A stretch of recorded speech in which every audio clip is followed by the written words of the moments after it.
هو الشافي. سبحانك يا إلهي ومحبوبي وسيدي وسندي وحافظي وناصري ومعيني. أسألك بالنور الذي به أنار أفق سماء فضلك بأن تنزل على ورقتك رحمة وشفاء بجودك وكرمك.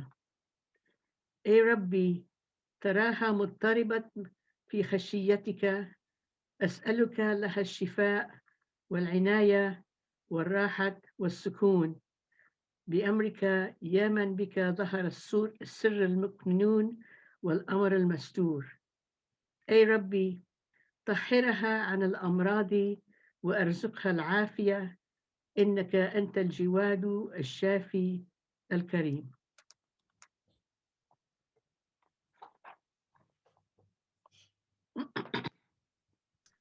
Beautiful.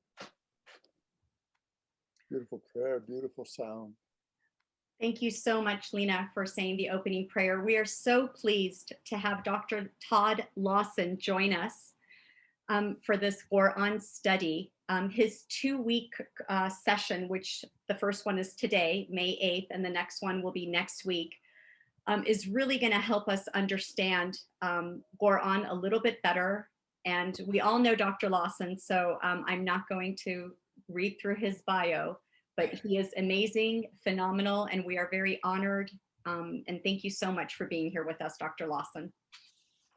Nida, you have been such a savior for the Baha'is during this horrible time of trial and test. People talk about your beautiful courses. You've given people so much. It is an honor, and more than an honor, to be invited to speak this wonderful forum that you've provided. Yes, and I'm very happy to be speaking about the Quran, and it is important in every imaginable way for Baha'is. And we've smuggled in the topic of the Quran under this title, Beauty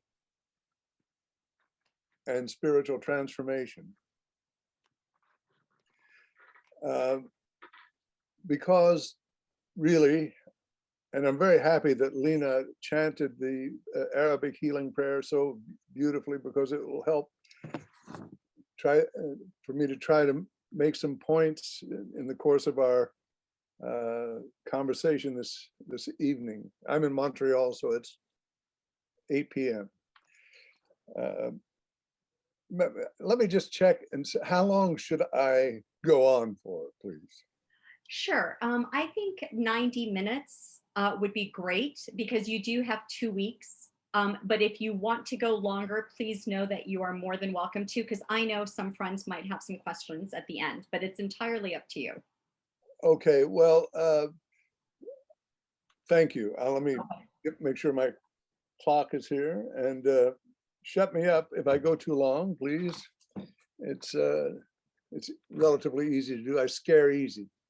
Okay, so we're going to talk about beauty, because in fact, so much of the power, the spiritual power and bindingness of the Quran has to do with its beauty, nothing else. It's beauty that conquers the hearts of the people who consider themselves the children of the Quran, or the Muslims, if you like, or the believers, whatever term you wish to use. It is first and foremost the compelling power of the beauty of the Arabic language, some of which you heard beautifully recited by Lena Zain a moment ago. Then we think of the Arabic language as a musical entity. Let's not even think about meaning for the moment. Meaning isn't everything, you know. There are other things apart from meaning. that are very important when we're contemplating truth and reality and how to be in the world, right? So in the beginning is the Word, as it says in the Bible. And although we don't understand this immediately in our modern situation, our contemporary world, a word is something that is heard, not something that's read. So this is important to remember, and this is true with regard to the meaning of the word "word," but it's also very true with regard to the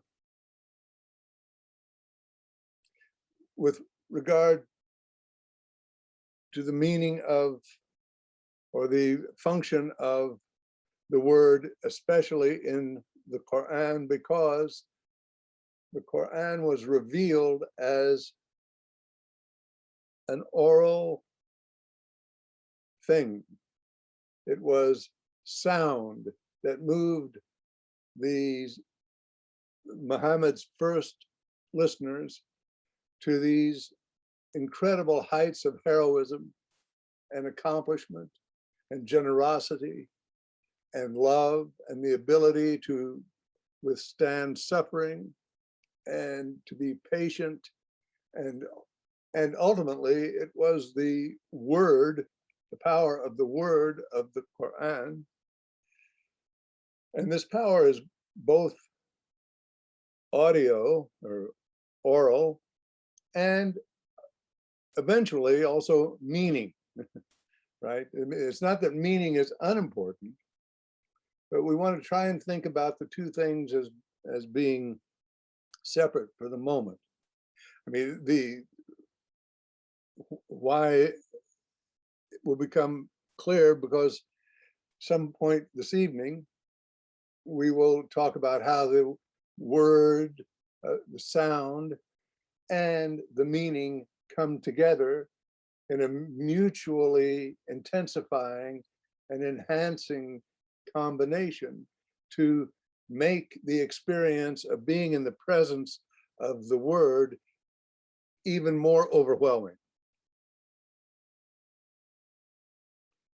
Let me just stop here for a second and make sure that we're all on the same page. I'm going to open up the gallery view. So if you're with me, just nod your head. I want to make sure that we're speaking the same language. Good, beautiful, wonderful. Okay, I think I'm going to leave it on gallery view because I like seeing everybody. Yes, all right. So we need to look a little bit at the actual history of the revelation of the Quran. If that's not too repetitious for you, perhaps you've already looked at this question with other speakers in your Quranic studies. Have you covered the origin of the Quran and so forth?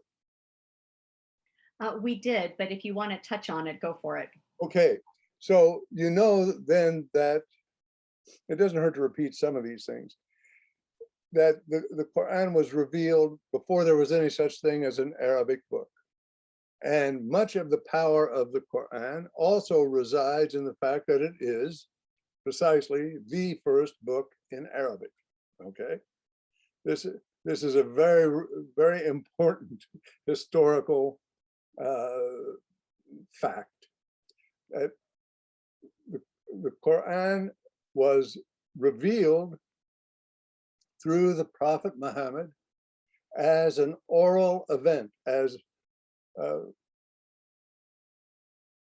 poetic recital. And it was only afterwards, after the first revelation, that people began to note it down. And the original transcriptions of the Quranic text were very rudimentary. They were, you have seen in Mr. Balyuzi's Revelation of Baha'u'llah, for example, the plate in the first frontispiece of, I think it's the first volume 1, I think, of what he calls revelation writing. Have you seen those photographs of the revelation writing of Baha'u'llah's revelation?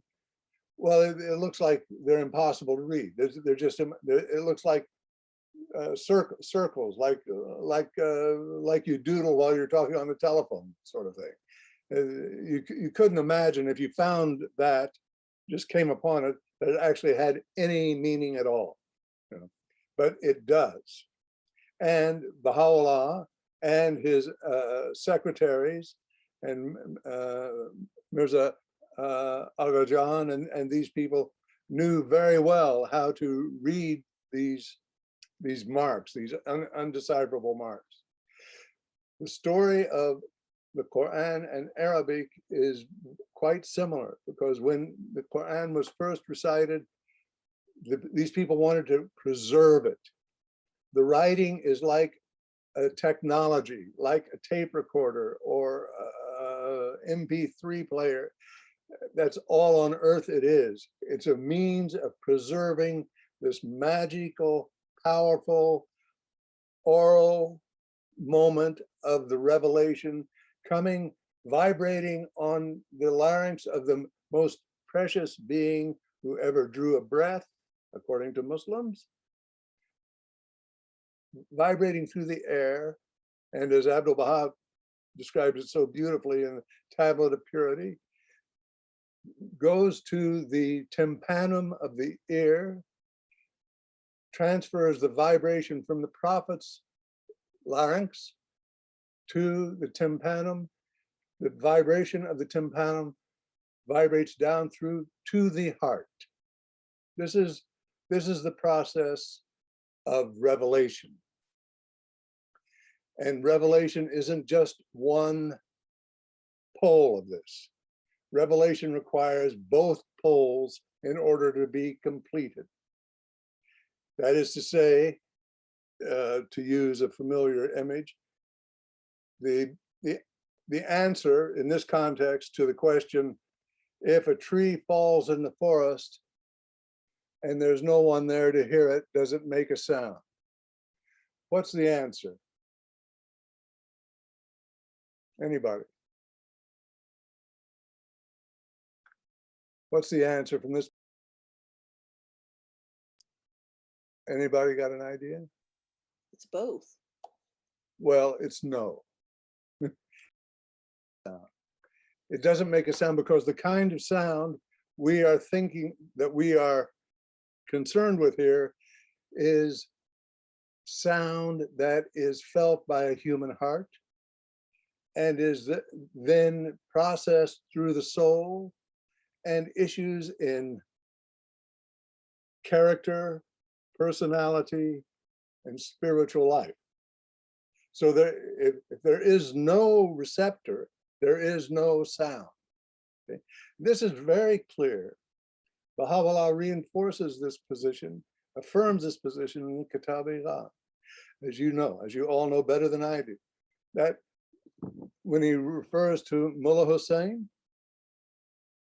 he refers to Mullah Hussein, and then he says, he without whom God would not have been established on his throne. Right? And what was it that Mullah Hussein did that was so important?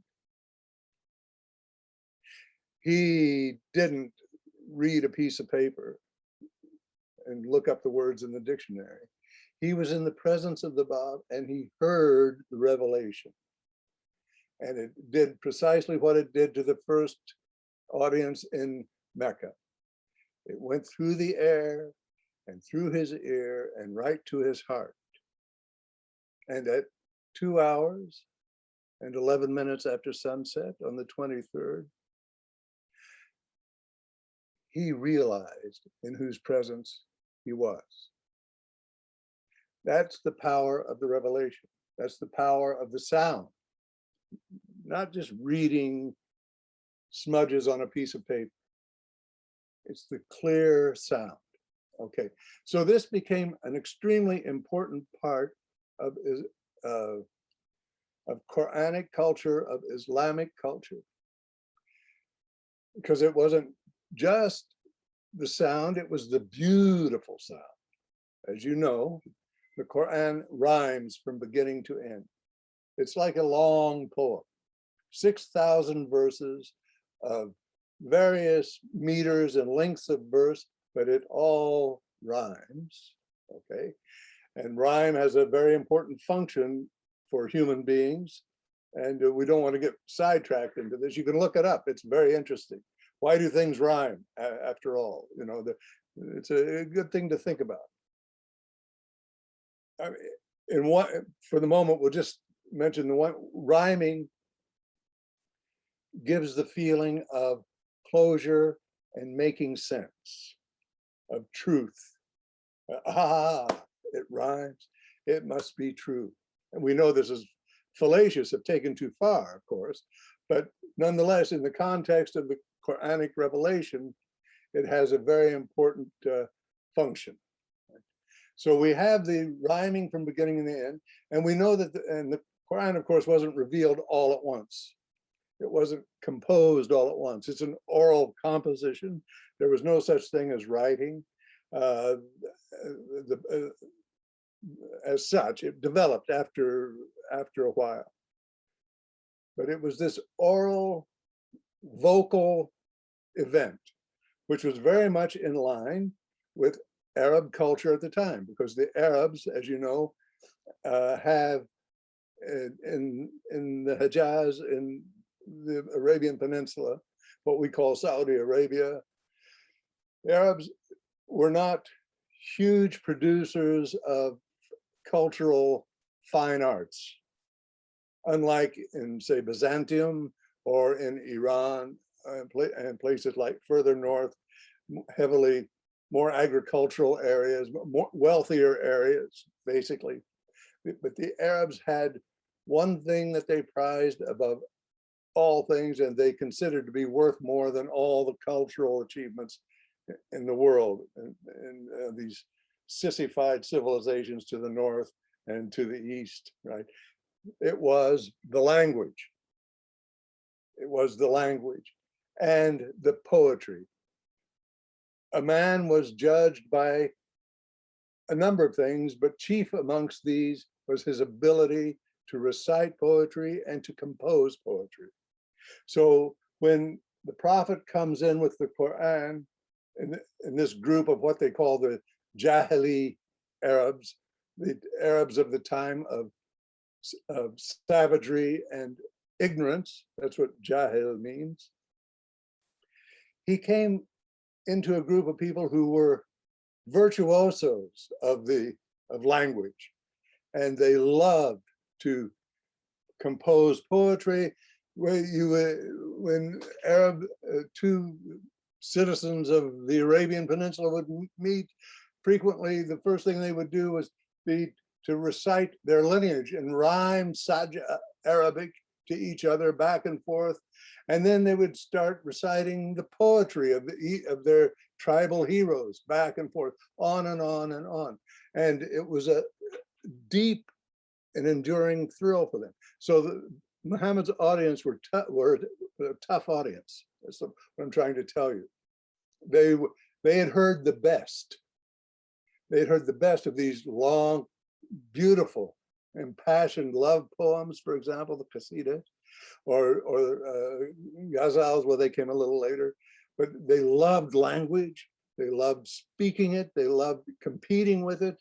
There were times every year during Muhammad's lifetime where all the various tribal configurations would get together and stop fighting each other and come to town, Okaz, and have these poetry contests. And this is one of the big events of the year. So note here that they are united and brought together in harmony around language. This motif will reappear. But it is the beauty of the language that compels them, and it's the source of pride and joy and the way in which they judge each other. The prophet you frequently read in descriptions of Islam, and it's based on what I consider a bad translation of the Quran. And it talks about the prophet being illiterate, right? We've all heard this. The prophet is illiterate. And therefore, what? It's a miracle that the Quran could come from him. But this is kind of a badly conceived syllogism or equation, because there was nothing to read, dear friends. There was nothing to read. How can you be illiterate if there is nothing to read? There was no writing. So how can you be illiterate if there is no writing? So this word in the Quran that they translate as illiterate, ummi, has to mean something else completely. And I believe that I'm not the only one, there are other people who believe this too, that what it means is that he was not a religious scholar, or he was not a rabbi, he was not a priest, he was not conversant with the religious literature. This is really all that it can mean that makes sense. It doesn't make any sense to say that the prophet was illiterate if there was nothing to read or there was no writing to be done, correct? So, and it's probably the case that the prophet did know how to use pencil and paper because he was a merchant. So that there is some indication later in his life that he did write. But it makes no sense at all to talk about the prophet's illiteracy. It makes sense to talk about him in the same way that the Baha'i history talks about the Bab not being a religious professional or a mullah or a mujtahid or an alim. The same with Baha'u'llah. The Bab was ummi in the same way that Muhammad was ummi. Baha'u'llah was ummi in the same way that the Bab and Muhammad were ummi. That is to say, they were not theologians or religious professionals, right? And we're getting a little ahead of the game here, but we must think of this when we're looking at the Quran, because what emerges in the prophet's performance, and each recitation was a performance.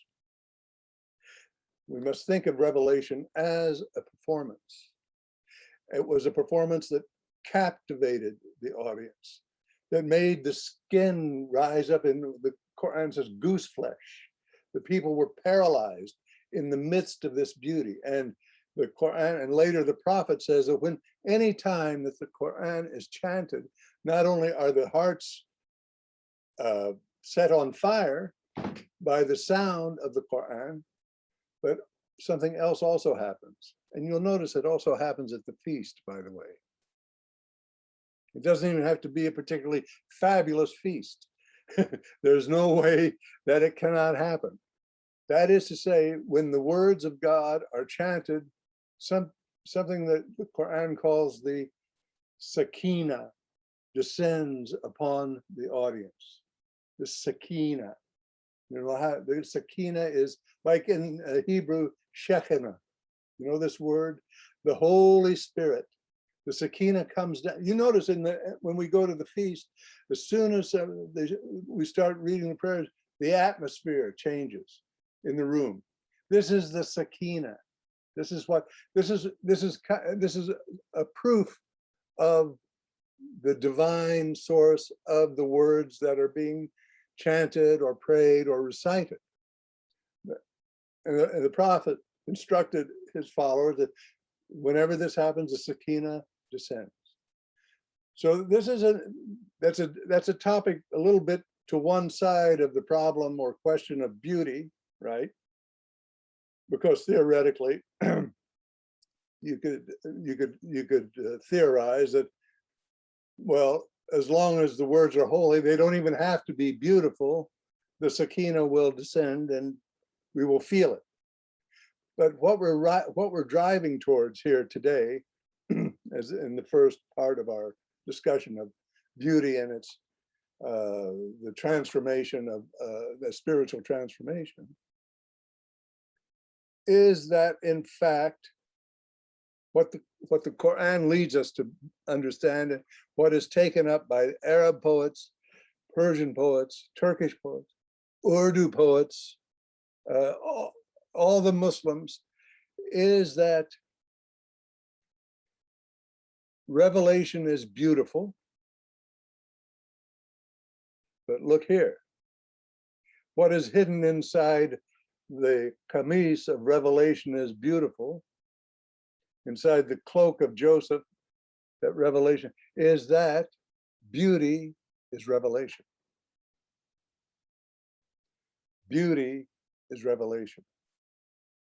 Okay. In a sense, there's no such thing as non-divine beauty. If it's beautiful, it is divine. You see?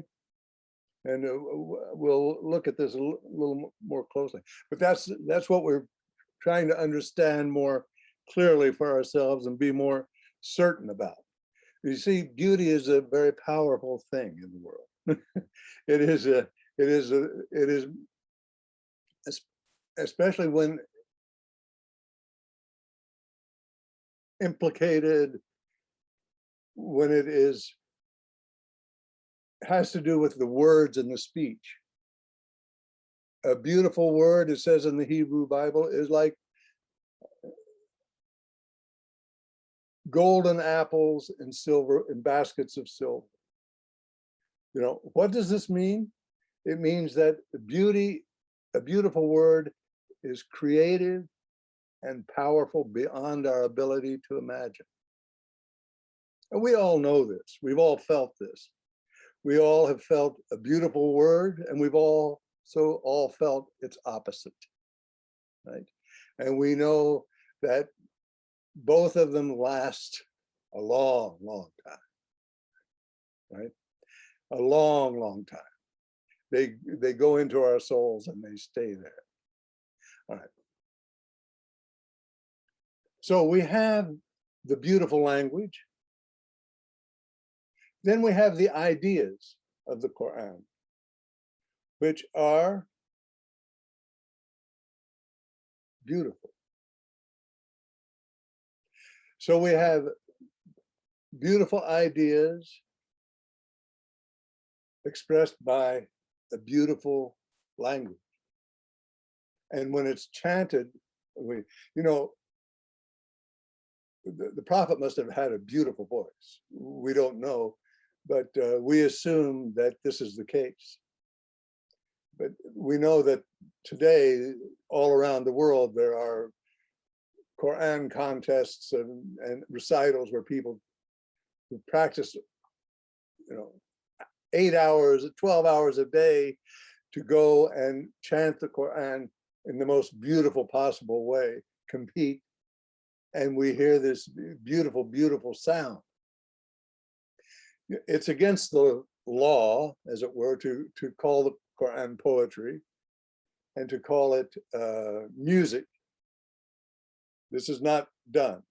There's a very deep desire in Islam to keep the Quran separate from these so-called secular or profane things.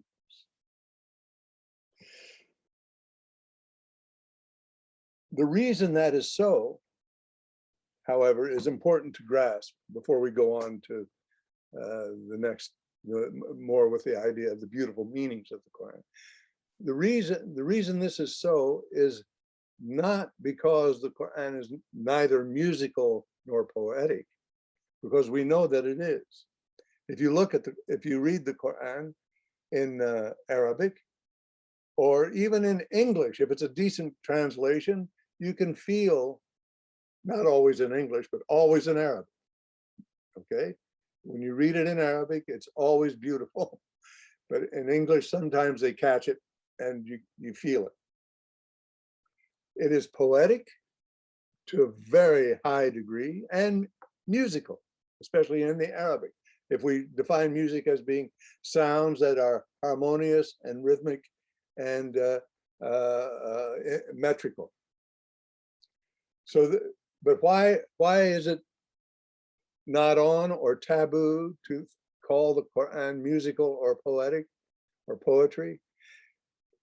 It's because the prophet was not a poet. You see, prophet was not a poet, and this is extremely important in the 7th century Hijaz, because, as I said earlier, the Arabs loved poetry, and every tribe, every community produced fabulous poets. I mean, the virtuosos, Yasha Heifetz and Jimmy Page and all of these people. They were fabulous musicians of the language, but they were also up for sale. You could buy a poet. If you were wealthy enough, you could pay a poet to say whatever you wanted him to say, or her. There were also women poets. And so they did not have a kind of moral imperative or ethical imperative or spiritual imperative. They were guided by an aesthetic imperative, that is to say, it should be beautiful. Right?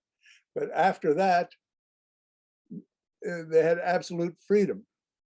As I'm not saying that all the poets were insincere or that they all lied constantly, but they were not constrained to tell the truth or to say what was good for people. The prophet was.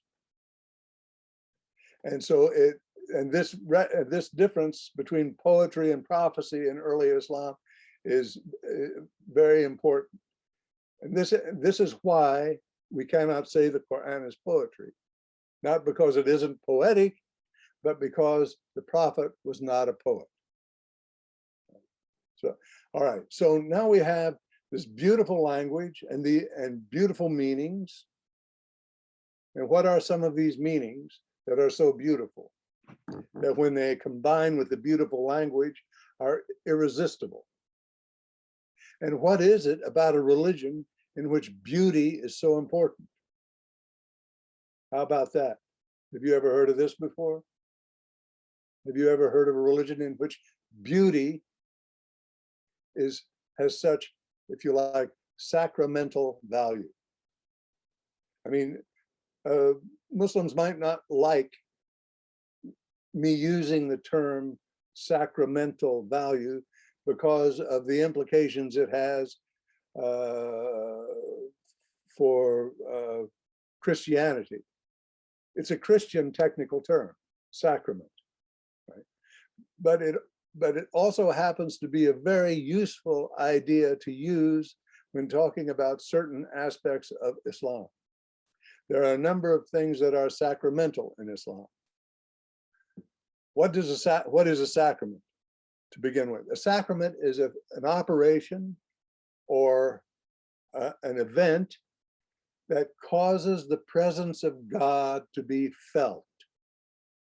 The presence of God which is otherwise not so immediate, right? And there are a number of things in Christianity that do this. And especially in Catholicism, these sacraments are made sacraments, official sacraments, because those events that happen like birth, marriage, and death are presided over by a priest, okay? But in Islam, we have sacramental events that make the presence of God felt, but no priest need apply. We don't need the priest. Even though in some cultures, priests eventually evolved, priestly professions evolved, that's a different problem. But in the pure Islam of the time of the Prophet, they were unheard of. People learned the Quran themselves. They might study with this or that other learned person, but there was no such thing as a priesthood. People were individuals on their own, right? So the sacramental idea of, well, there are several. Sorry, I think I just slightly got off course. Forgive me. So what makes the experience of the Quran such a compelling sacramental event is the beauty of the language together with the beauty of the ideas. And what are some of these ideas? Very remarkable in the context of the prophet's time and place.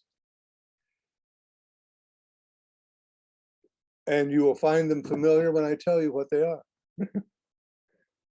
One God, one religion, and one humanity. This is the core and heart of Islamic teaching. One God, one religion, and one humanity. You don't find this written like this inside the Quran, but you find this emerging from the Quran. So the Quran came at a particular time in history, where the historians refer to it as the late antique period. And at a time when certain historical processes had developed two or three very important things. One of them, in this region, which is broadly speaking defined as the territory between the Nile River and the Oxus River way up in northeast Iran, that area, which covers the Eastern Mediterranean and Mesopotamia and the Iranian plateau, that whole region. This is the region of Islam. And in this region, what had happened was, at the time of the rise of Islam, radical revolutionary things that had happened was that literacy had evolved to a very high degree, and had in the areas of the Sasanian Empire and in the Byzantine region had evolved to a very high degree, and it had stopped being the monopoly of a priestly class. So literacy, reading and writing, was spilling out into the general population, getting ready for the Quran, if you like. This is God's way of preparing the world for the reception of the Quran, because this is for the first time we have no priesthood, and we have a divine manifestation that is purely literary, in a sense. The Quran is considered to be the manifestation of God in Islam. Okay, so that's one thing. Literacy became more universal. It wasn't utterly universal, of course, but it overflowed the banks of being just for the court, or for the astronomers, or for the sorcerers who worked for the king, or whatever it was. Literacy now became something that merchants used and spread amongst their families and throughout that region. The other thing is that the idea of the individual became very, very important. Right? This is a period that historians call the Axial age in world history. So we have the idea of the individual and the universality of literacy. So you can see how, with the growth of the idea of the individual, the priesthood, and an individual that can read and write, the idea of a priesthood becomes redundant or unnecessary.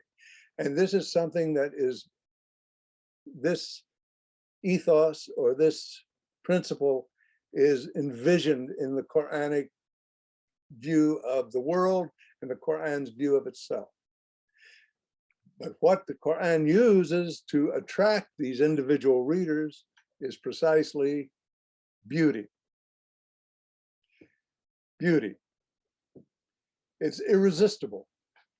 Because what we see ultimately with the combination of the phonic music of the Quran together with the intellectual or conceptual music of the Quran, one God, one religion, one humanity, and on, we'll get there, don't worry. There are many other things about, besides those three principles, that are very beautiful and compelling, especially in that context. We see that Arabic becomes, in the Quran, both the instrument and the music of this new revelation. And people cannot withstand it. When they hear it, they are paralyzed. Still today, you know, if you hear it, and it doesn't even have to be a particularly beautiful recitation. And it has to do with the way in which Arabic works, of course. But it also petitions some of the ideas in the Quran. In order to make the point of the oneness of humanity very irrefutable and unarguable in the Quran, there are a number of important Quranic moments or verses. And I don't know, dear friends, I see many of you have been in some of these courses that I've been involved with over the years. So you'll forgive me for being repetitious, I hope. But one of the key verses in all of this is Surah 7, verse 172. Let me see what time it is. We're okay, right? We're good. It's time, I believe. Would you repeat? Hello? Would you repeat? Who's speaking?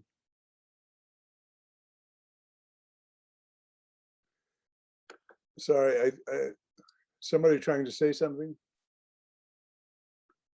I guess not. Okay. So, Surah 7, 172 is called the verse of the covenant, or the verse of the day of the covenant. It is the source, ultimately, for our doctrine or principle of the covenant as Baha'is. It's where it came from. If this verse hadn't existed in the Quran, it's hard to predict how Baha'u'llah and the Bab would have spoken about the way in which the community unity is being preserved and so forth. This is the, if you like, the ideational center of the Quran. And many of you already know what it is, but I'll just tell you what it says. It says, at a certain time, before time existed, in a certain place, before place existed, God gathered all future human beings in his presence. Actually, in its presence, because God is neither he nor she. Although this particular avatar of God eventually acquires some paternal features. We'll talk about that a little later.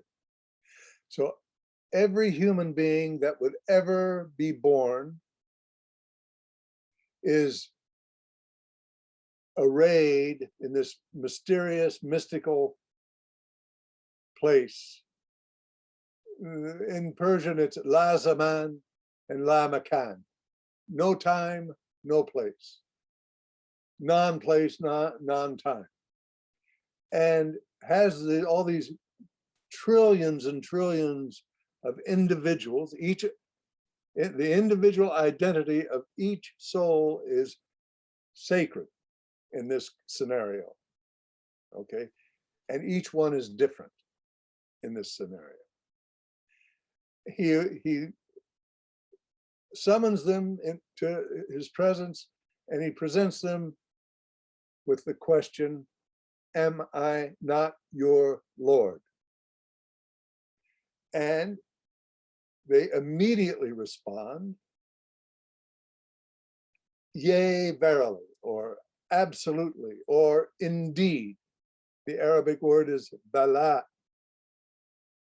Bala.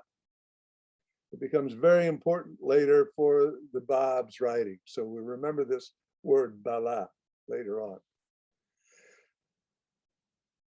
And then the Quran says, well, God says through the Quran, this we did so that on the day of resurrection, no one would be able to say, we had no idea that we were going to be taken to account, that we had an obligation to recognize and to be obedient to God.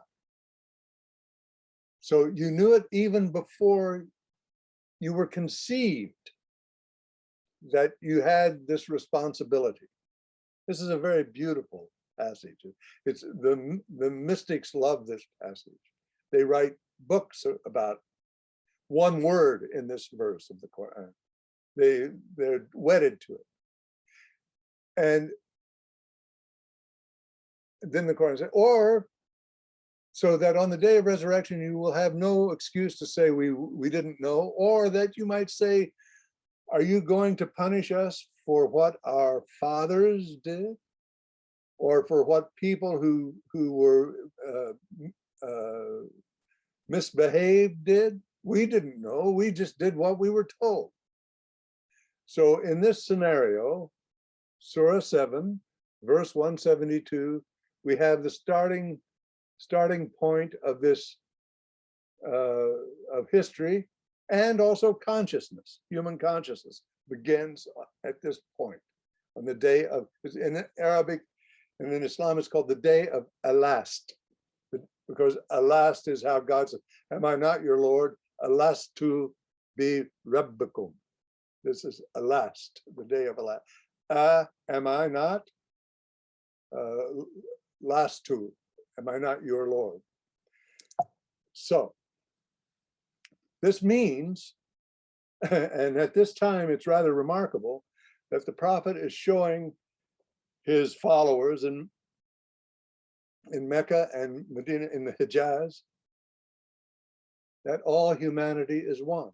In the meantime, these people have grown up in this very rough and ready, very difficult way of life, this part of the world, knowing just the opposite, that even though they're out in the sticks, it's way out, away from centers of civilization, they know that, in fact, humanity is almost impossibly divided, even amongst the Arabs. There's 175 different tribes.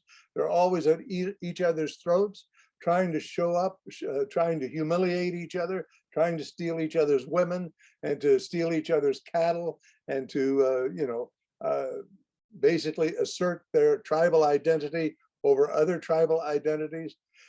And not only that, we have Christians and Jews and Zoroastrians and Mandeans and God knows what else beyond the seas, the Indians and the Chinese.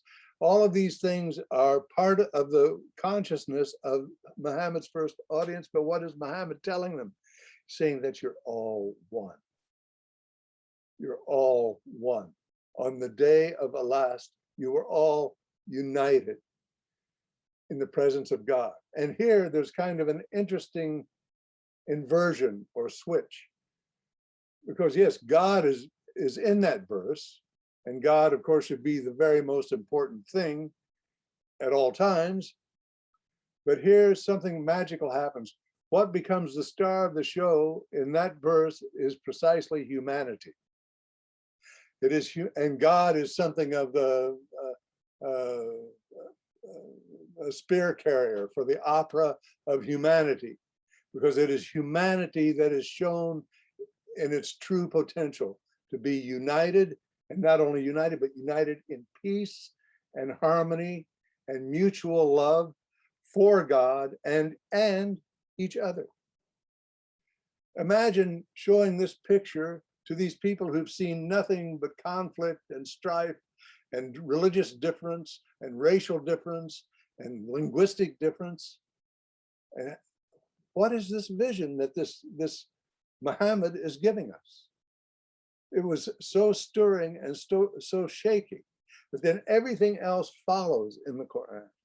So we wouldn't necessarily, this is a beautiful idea, right? We're going off, getting a little away from the idea of beauty with the Day of the Covenant, but it is the kind of the umbrella under which all the beauty of the Quran sort of unfolds as time goes by, as the recitation continues.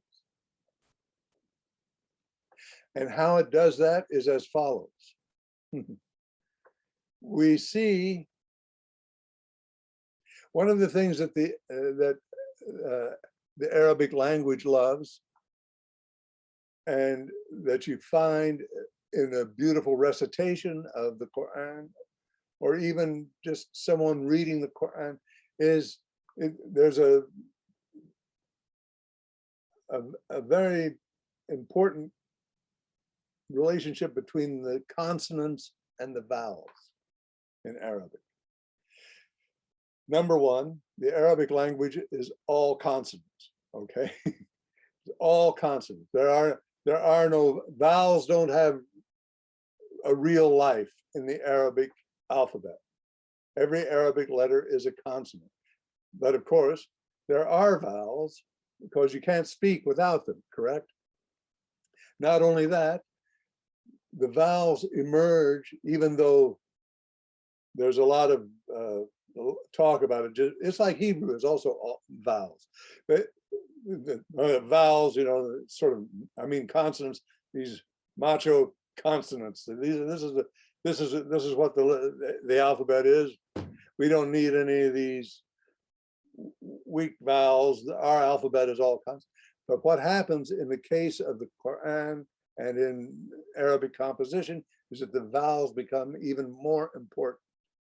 And because of the music and beauty they lend, the vowels are those little marks you see when you see the Arabic language written, and you see these little like dashes and diagonals and little curlicues written on top of the main line of the Arabic.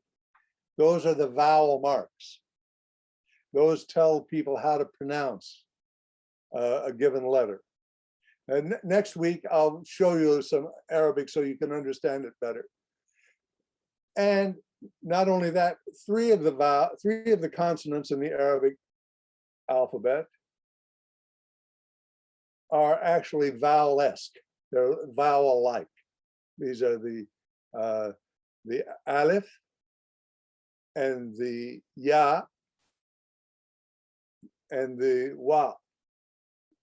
And although they are consonants, in the putting together of the words and so on, they function together with those short little marks that we saw as lengtheners. And so Arabic loves, for example, in European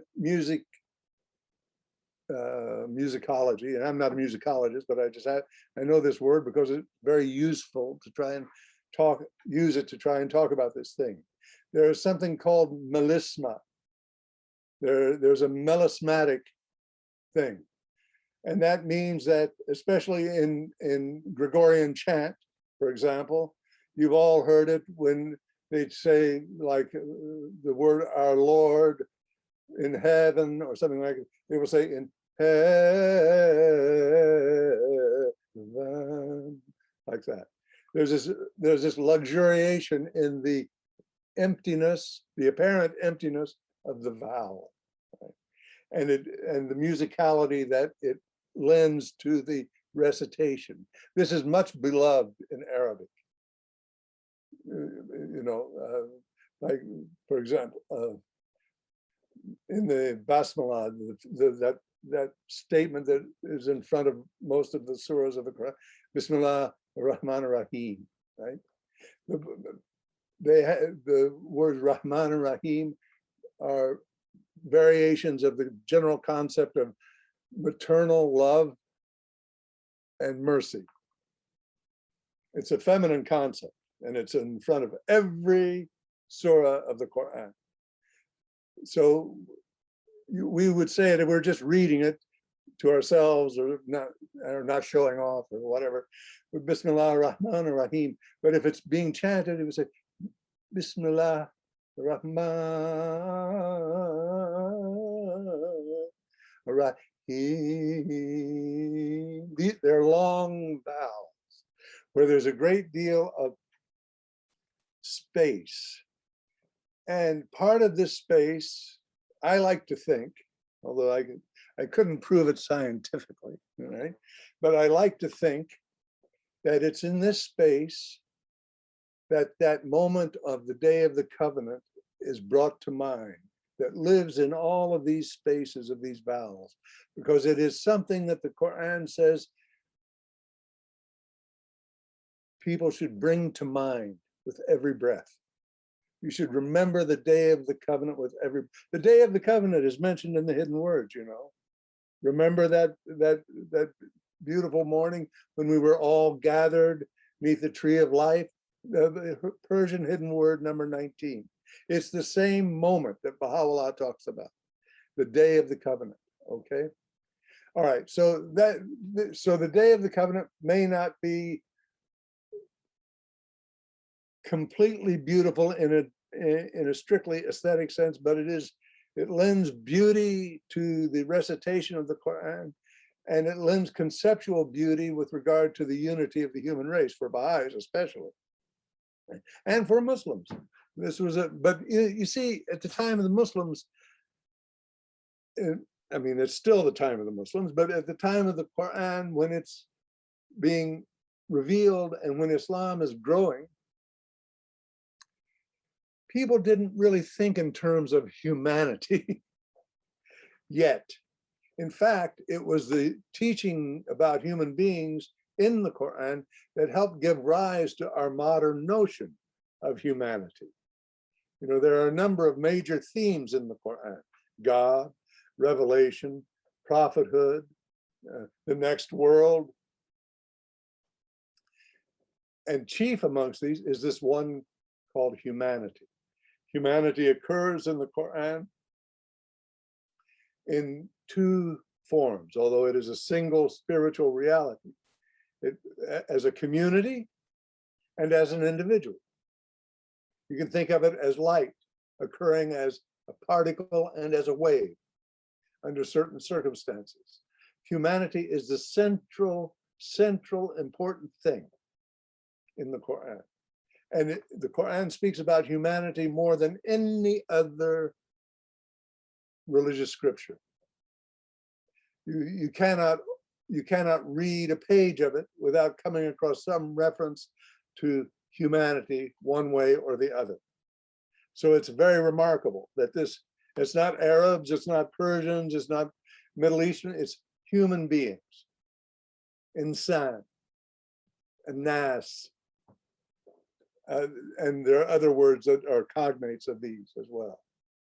So important is the word human, insan or nas, that, and scientifically, from the point of view of linguistics, it comes from the word for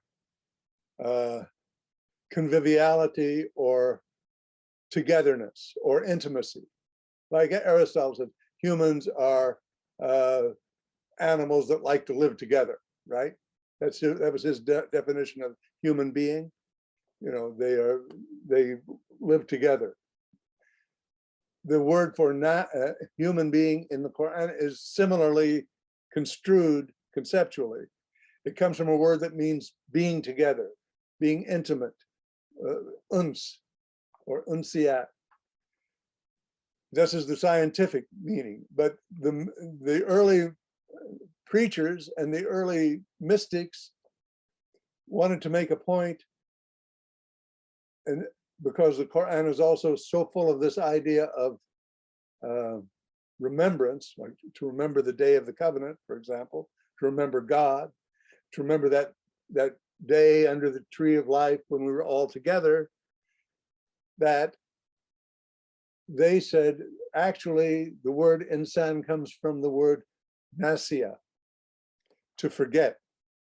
A human being is a human being because they are the animal that forgets. And what do they forget? They forget their original covenant with God on the day of the covenant. So this is very much a part of Islamic thought, even though the technical etymology is probably different. The spiritual etymology is that.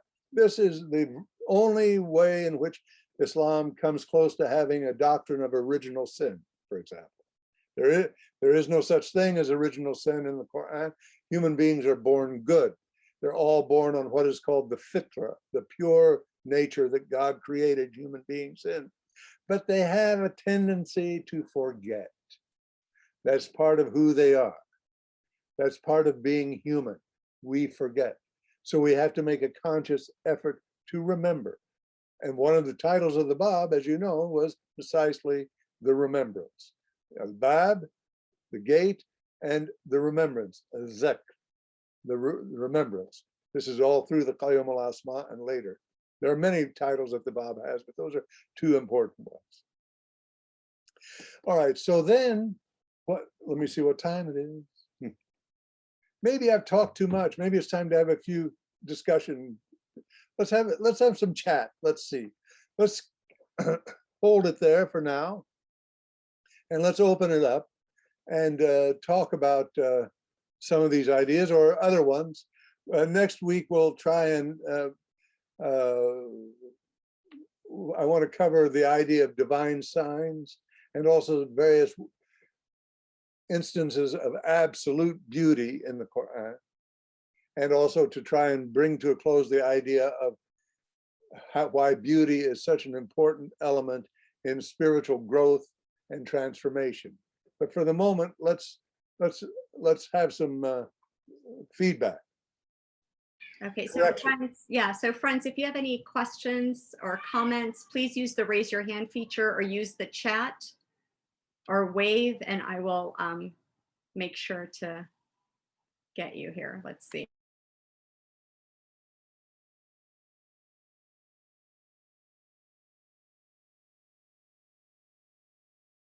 Lena. Jill. Oh, let me go with Jill if you don't mind. Sorry, first. Yeah, sorry, because Jill, yeah, Jill, just unmute yourself, please, dear.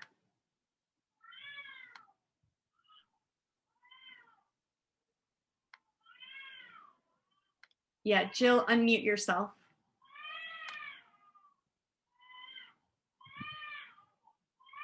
Yeah, let's just give her a moment to unmute herself. Thank you.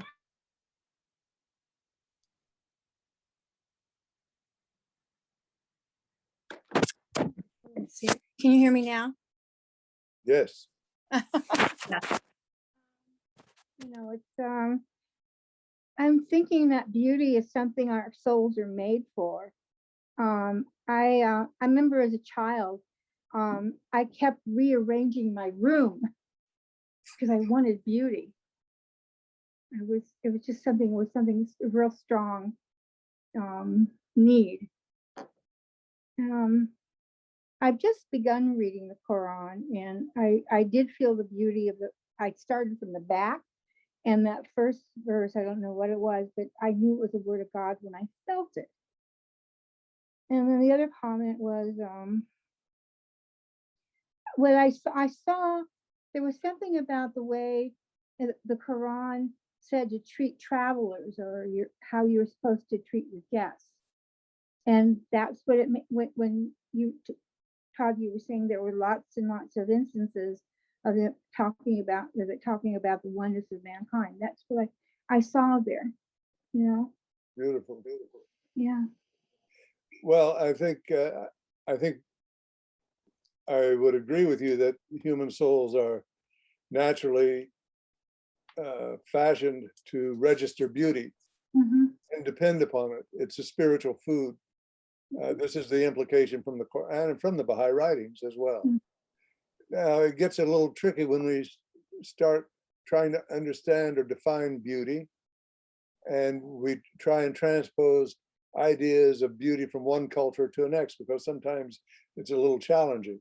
Mhm. Ideas of beauty in one part of the world may not be similar to ideas of beauty in our part of the world, and so on and so forth.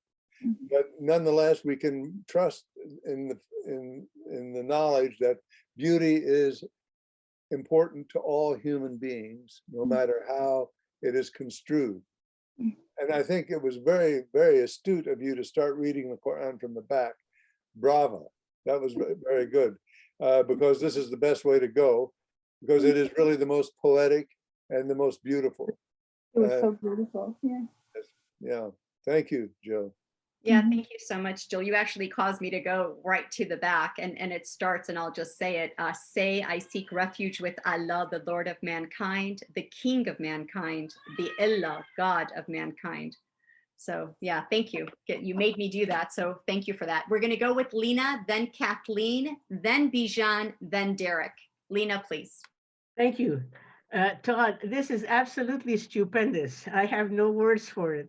And I please keep talking to us about the covenant in Surah 7, because we need to be able to internalize it and connect the dots of the covenant, because we don't without covenant, we are not alive, we're dead. My question to you is, I want to go back to this wonderful comment you made about Muhammad not being illiterate because there was no literacy to be literate. And Mhm. the word is ummi that you brought up, that he was an ummi. Could that word also mean, I'm using it in the Arabic that I am familiar with, is being a common man. He was just a common man. I think so. I think it could. It's like so many other words in Arabic. I mean, by the way, thank you very much for your kind words. It's such an honor to have Lena Zain here, I have to tell you. And I'm going to embarrass her before my time is done, because the people should know who Lena Zain is. Ummi is related to, has an interesting semantic range. Some of the scholars, the Islamicists, have construed it to mean Gentile. That is, of the nations. That means not this is a kind of a Jewish formulation. That is to say, outsiders, right? In Yiddish, the goyim, right? The people who are outside the community. And so some people have thought that this is a better translation for ummi, but it could also, I think, quite easily be construed as a common man. Thank you, Lena. Yeah, Kathleen, please. Yes, good evening. Todd, this is my first exposure to the Quran. Oh, I felt like I had to sit in on these next, your two talks. And you've really intrigued me to delve deeper into the Quran. thank you. But I wanted to know, as the Christians have many different Bibles, is there different Qurans? Or is there one specific one that is not better, but more true than others? Thank you for the question, Kathleen. I'm happy that you're interested in pursuing the study of the Quran.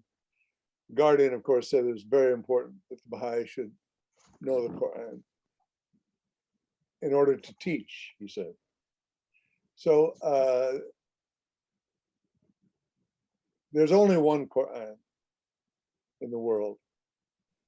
There, if we want to get very sort of academic and so on, there are amongst the Muslim community, there are groups that say this should have been in the Quran at this time, but it was taken out and so on. But this really doesn't have any effect for us. Those are in-house arguments that we don't need to pay attention to.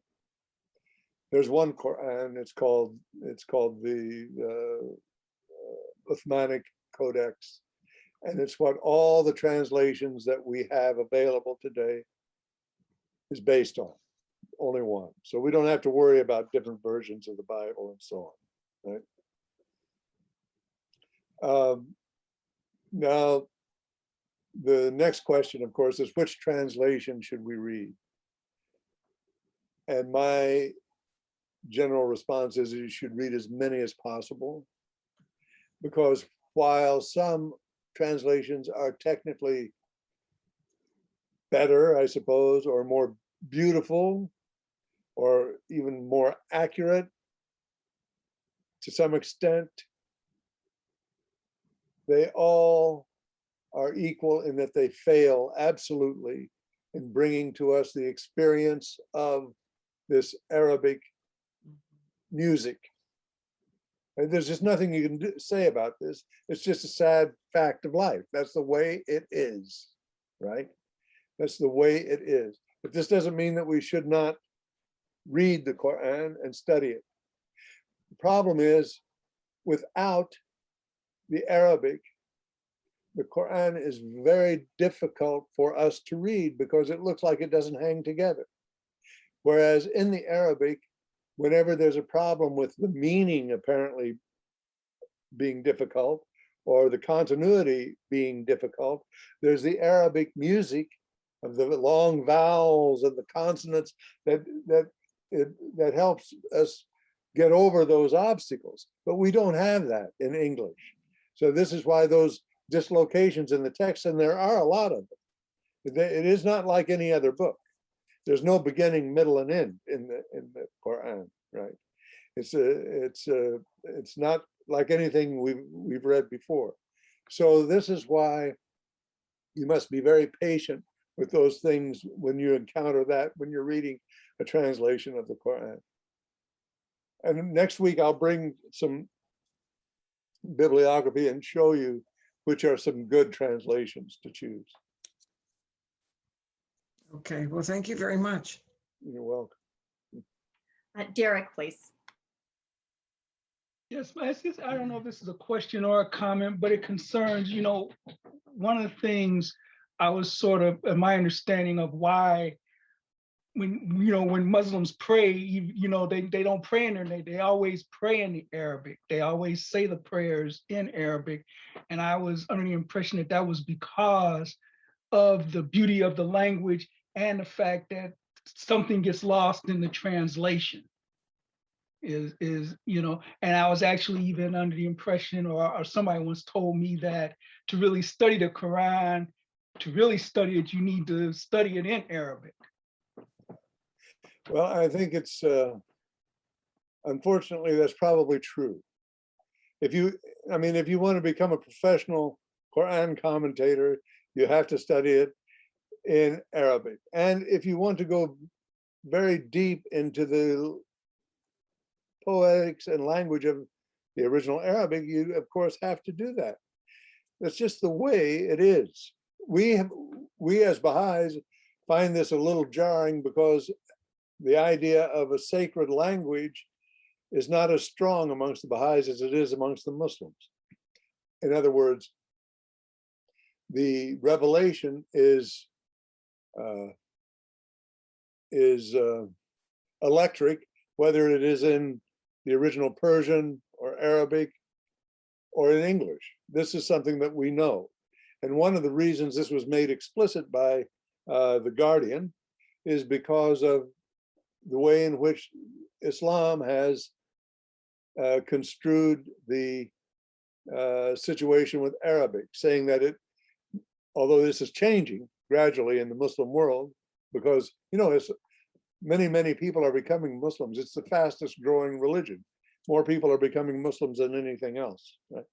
And because of this high rate of conversion, there's a loosening of attitude about reading the Quran and having it being, shall we say, liturgically valid in some other language. But it still isn't anywhere near where we are in the Baha'i faith, where we can say our long obligatory prayer in English or French or Spanish. It doesn't matter, right? It's still valid. This, you're correct to say that this idea came from Arabic wanting to preserve the original meaning. But I think maybe even more than that, it's the idea that Arabic is the holy language, which grew up along with the veneration and, if you like, worship of the Quran. So it's a bit like that. It's a bit like this. Say that this is we're a community, and that we worship a God that communicates with us only through television, right? It's a science fiction story, right? So what happens is, over a course of time, not only is what God is saying important, but the television itself is important.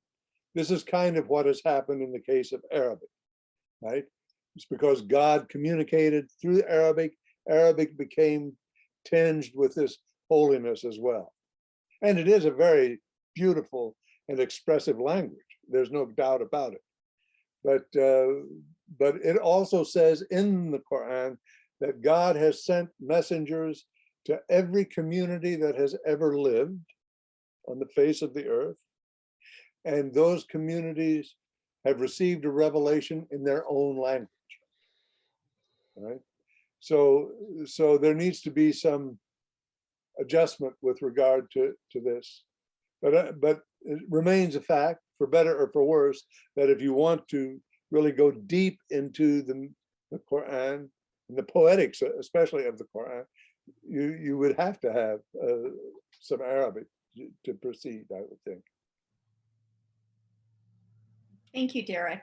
We have one of our speakers, Mr. Craig. So Jay, please.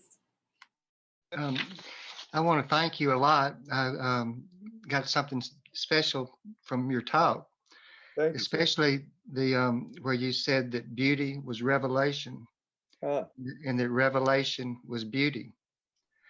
That I do landscapes, healing landscapes, and prayer gardens, and so you know, I've asked myself, what is a prayer garden? And luckily, my prayer gardens are beautiful, but I'm going to make them more beautiful now. Thank you very much. Thank you very much. That's awesome, Jay. Jamie, please unmute yourself. Yes, I want to thank you for telling us about Sakina, because I think that's an experience that I had several years ago at a Holy Day event. And unexpectedly, the host played a recording of his mother chanting the Tablet of Visitation in Arabic. And I was just sitting and listening. And all of a sudden, I just started to cry. And I'm not a crier, really.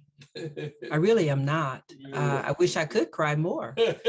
But it was uncontrollable. And I tried and tried and tried to stop.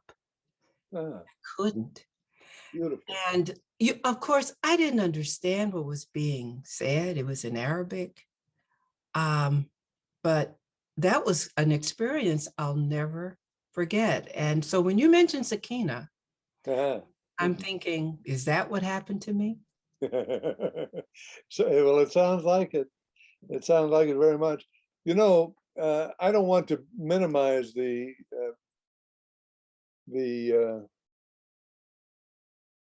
beauty or power or even sacredness of the intellect, and also the power of understanding. We need this. We need to understand, you know. But that ain't all there is. Understanding is not the only thing there is. You know, the center of cognition and perception in the Quran and in the Islamic tradition, out of which the Baha'i faith developed, the center of cognition, knowing, and perception is not the brain, it's the heart. And the heart is a very complex animal. And the heart doesn't just deal in understanding things. The heart feels. And this is something else. This is something quite different. So we don't have to worry if we don't understand something. Understanding, in fact, can be quite overrated and manipulated. You know, how many times you've been told by some boss, oh, I'm afraid you don't understand. You know, right? So they can be weaponized, understanding. Feeling cannot be. Thank you so much. Oh, I've never heard that before. Yeah, this was tremendous and stupendous. Thank you so much, Dr. Lawson. Friends, please don't forget, next week is part 2 of this amazing talk, and then we will continue our Quran study on the 22nd of May.